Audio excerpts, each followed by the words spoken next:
Okay, let's evaluate some limits. And here we have a piecewise function. So what I'll do is that I'll get started by graphing this piecewise function, especially for those people that are not that comfortable yet with piecewise functions. If you are comfortable with them, you can skip the video over to whenever we start talking about the limits.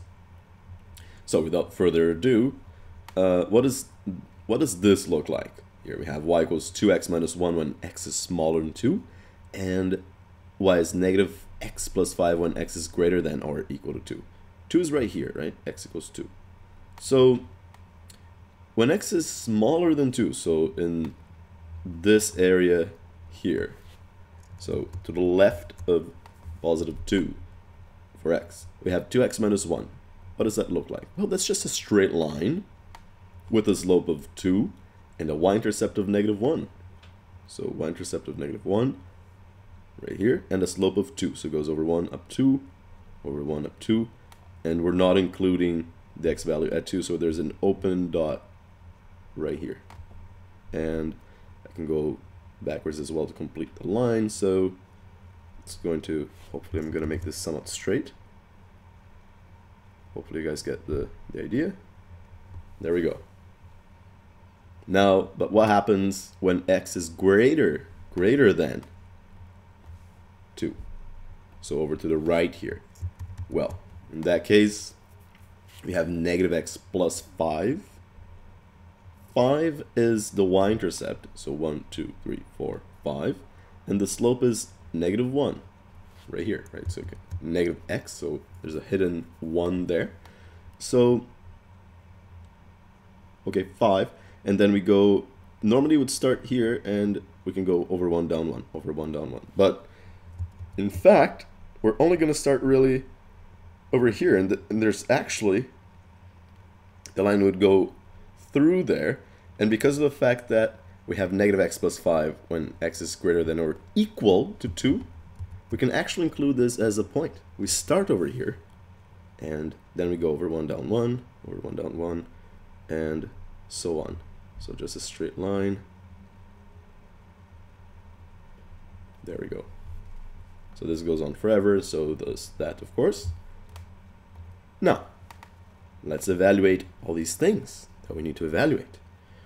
So what is the limit as x approaches 2 from the left? That's what the little minus or negative sign means there. From the left of f of x. So, looking at the graph here, that becomes quite straightforward.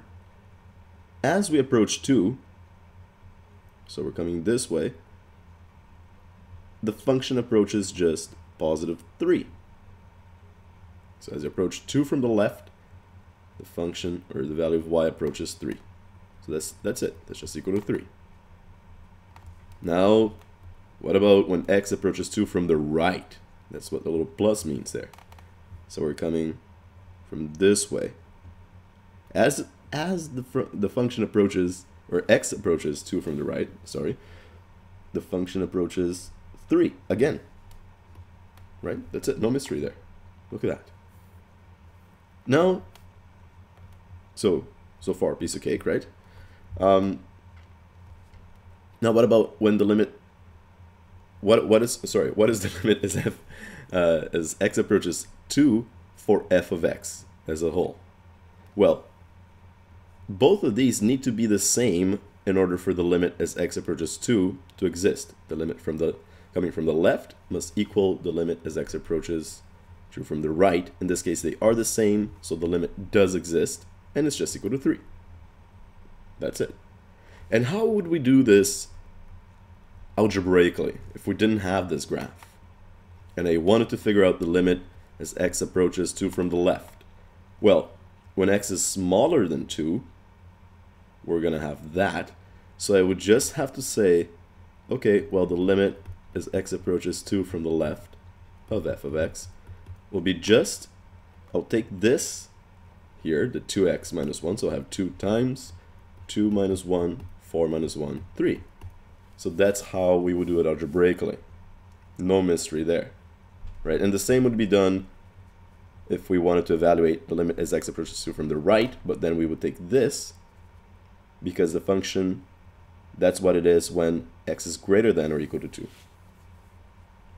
Okay, so let's move on from these now. Now 4, the limit as x approaches 4 from the left. So 4 is right here. So as it approaches 4 from the left, we reach just positive 1. That's it. What about from the right? So limit as x approaches 4 from the right. So we're coming up from over here, and we also reach just positive 1 again. Look at that. So now, limit as x approaches 4 of f of x, it must be that the limit, in order for this to exist, the limit from the left needs to equal the limit from the right, and they do. They're the same, so that's just equal to 1, and it does exist. Fantastic. Now, what is f of 2? Well, does it exist? Yes. There's a closed dot there, right? So, and it's just, the value is just going to be 3. So it's basically asking, well, when x is 2, y exists, and it's 3. And finally, f of 4 is just equal to positive 1. And that's it. Hopefully that made good sense.